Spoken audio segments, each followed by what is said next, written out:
ప్రపంచ యాత్రికుడు జఫాగాడు కూడా ఉన్నాడు కదా, అన్వేష్ గాడు. వాడి గురించి ఏం మాట్లాడుతున్నారు? ఆడు కూడా డబ్బులు ఎక్కువైపోయాయి.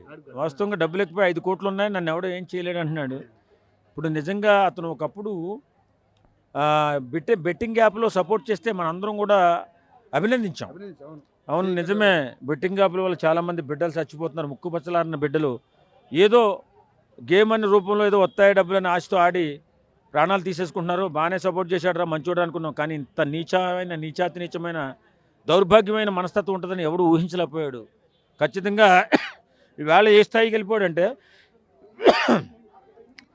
మన హిందూ సాంప్రదాయాన్ని, హిందూ దేవుళ్ళని కూడా తక్కువ చేసి మాట్లాడే స్థాయికి వెళ్ళిపోయి విశ్వాసం లేని కుక్కలా తయారైపోయాడు. వాడికి ఇండియా ఖచ్చితంగా గుణపాఠం చెప్తుంది. ప్రతి ఒక్కరు కూడా ఇప్పటికే చాలామంది ఆ ఛానల్ని నుంచి బయటకు వచ్చేసారంట, చేశారంట. ఖచ్చితంగా ఆవిడ జీవితం కూడా పతనమవుతుంది. ఏదేమైనా విపరీత ధోరణికి ఎవరు వెళ్ళకూడదండి. ఖచ్చితంగా సమాజం అర్థం చేసుకునేలాగా మాట్లాడాలి తప్ప ఇష్టానుసారంగా మన ఇష్టం మనకు అవకాశం వచ్చింది కదని మాట్లాడితే జీవితాలు నాశనం అయిపోతాయి. పర్యవసానం ఎలా ఉంటుందంటే కొంచెం భయంకరంగా ఉంటుంది. మాట్లాడచ్చు, తప్పులేదు. కానీ నీకేదో అహంకారం పెరిగిపోయి డబ్బులు ఎక్కువైపోతే అహంకారం పెరిగిపోద్దా? మరి అదే అవుతుంది. ఈ మధ్య ప్రతి ఒక్కరు కూడా సెలబ్రిటీ అయిన తర్వాత కళ్ళు మూసుకుపోతున్నాయి.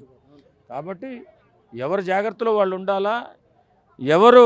ఎవడైనా ఇలాగా ఇప్పుడు నువ్వు సెలబ్రిటీ అయినప్పుడు నీ నీ నీ కట్టుబాటులో నువ్వు ఉంటే నీకు పరువు నిలబడుతుంది. అంతేగాని ప్రతి దాంట్లో వచ్చి ఏలు పెడితే ఇలాగ ఉంటుంది.